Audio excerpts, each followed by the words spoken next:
Hello, this is Courtney Robinson, and I'm here to do the second part of the Pillars of Financial Independence. And I want to apologize. I had intended to do some editing on the last video and give you some links, and my mother-in-law passed away, and I just didn't get around to it. So I'm going to put the link to the article that goes with this in this video. And also, I made some mistakes on the year and prices of our cars, so I'm just going to cover that really quickly. There are 10 pillars to financial independence as laid out on the Choose FI podcast. It's not exclusive to Choose FI. These are just kind of the standard in the FIRE movement. FIRE means financial independence, retire early. Some people just call it the FI movement. And for those of us that are older like me, it's more of an FI movement, being financially independent. I will be retiring early. My husband will be retiring on time, but he will be financially independent at that point. So if you like this video, this type of material, please give it a thumbs up and subscribe. We love having you here. As I have stated before, this is a hobby for me because I feel passionate helping other people with this information. On the cars, I didn't get this last time. Just a quick review.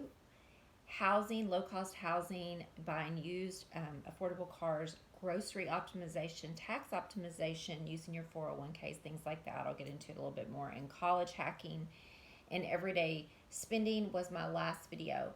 On our cars, just to clarify, we have a 1999 Ford F-150 that we purchased from my mother's boyfriend for $1,000. We put $2,000 in it, brakes, tires, oil change, and it needed a little sensor.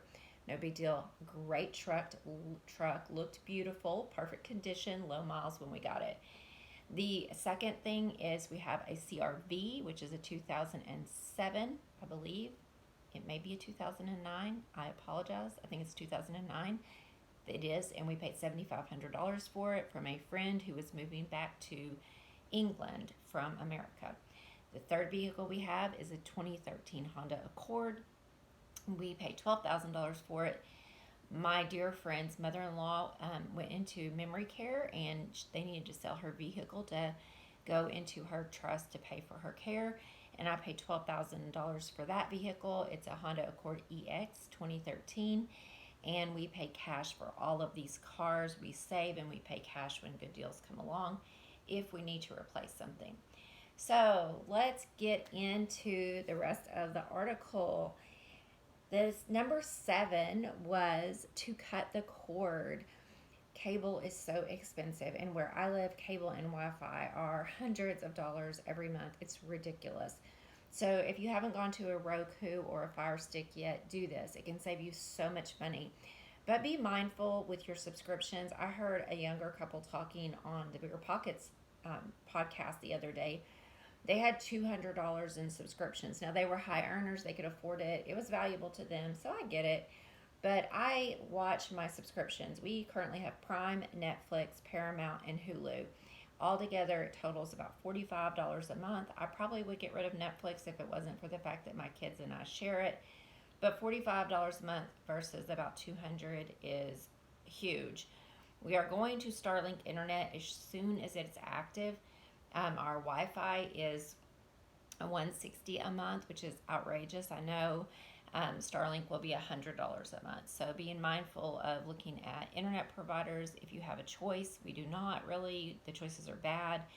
And cutting the cord on cable and being mindful of your subscriptions because they really add up. Some people have hundreds and hundreds of dollars of subscriptions. The second one is, or number 8, is the one that I think a lot of people, when they hear this and they're not familiar with the Choose FI movement, is index funds. There is a book, or you can just watch a Google video or listen to a podcast if you don't want to read the book. It is at the library. There is a summary at the library. If you have the Hoopla app, you can listen to it for free. I think there's another app for the library called Overdrive. And the book is called The Simple Path to Wealth, and it's written by J.L. Collins. And he wrote it for his daughter to explain investing in an easy way. If you're not a day trader or a stock expert, and most people, they've proven you can't outdo the market, invest in index funds. I'm with Vanguard. That's kind of the darling of the financial independence movement. My index funds have doubled in the value with very little um, in the whole scheme of it. They've gained so much money in the past few years. I max it out the $7,000 a year for about the past 3 years. Before that, I could not, and they have doubled. They're worth quite a bit. And I just want to say, like, I didn't really get started. I was 30 when we started investing. We had pretty much stagnant growth on that.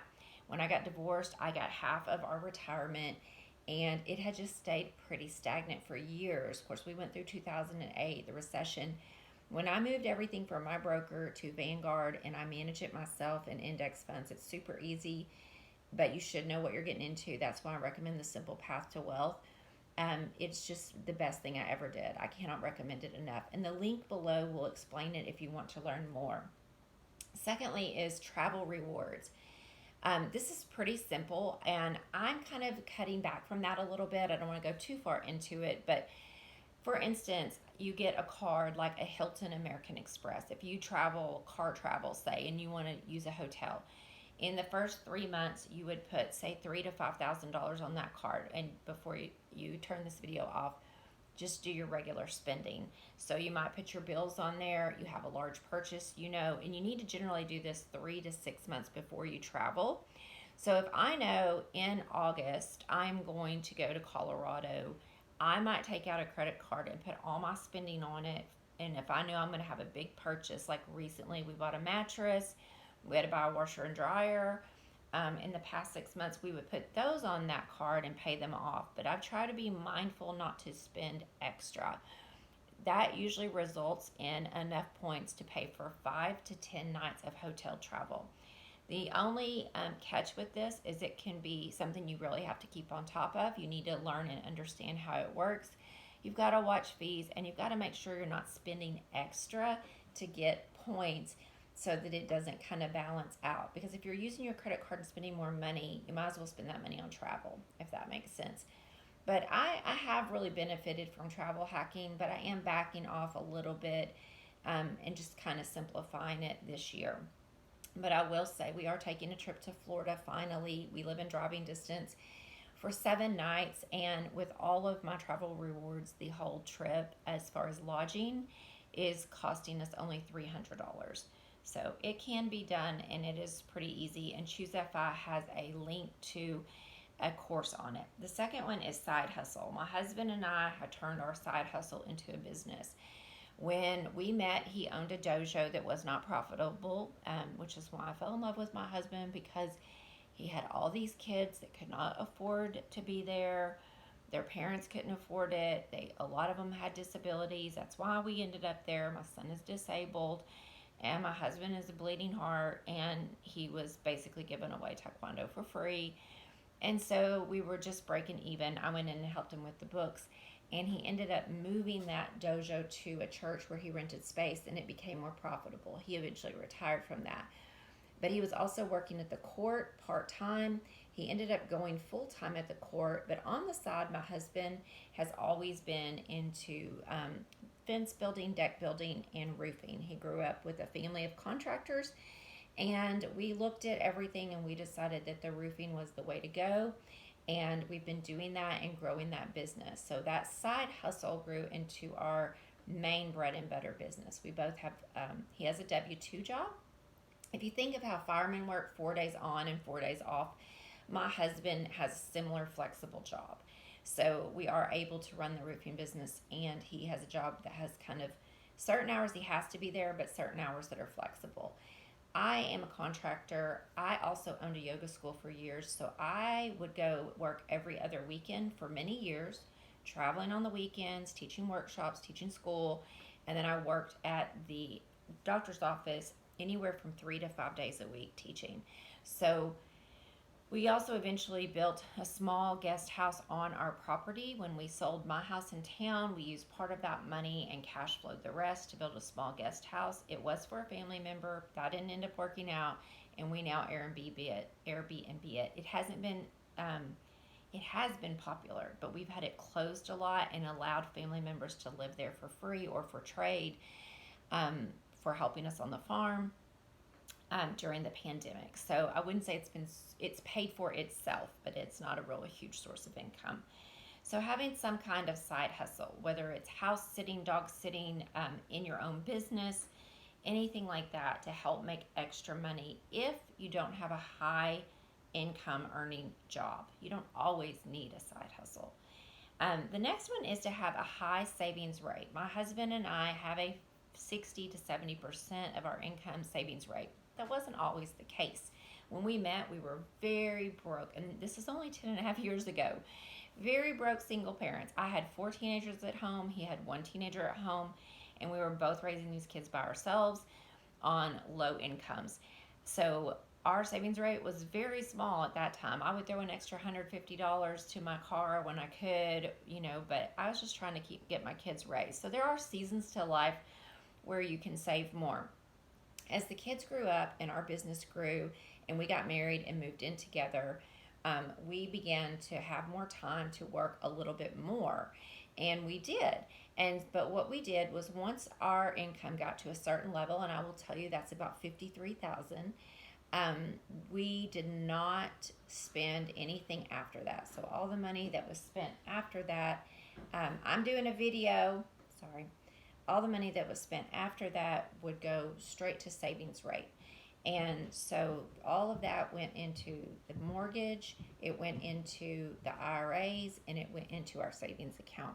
And we also had what you would call a sinking fund. We had money set aside to pay for car replacements or large expenses that we would need, like our property taxes and things like that. So we ended up eventually making near a low 6 figures, or making low 6 figures, right at the line there. And so all of that went to that. I'm including in that $53,000, $2,000 a month we paid on our house. Our house payment was only $1,250, but out of that $53,000, $24,000 went to the house. So that I will talk more about the house in the next video.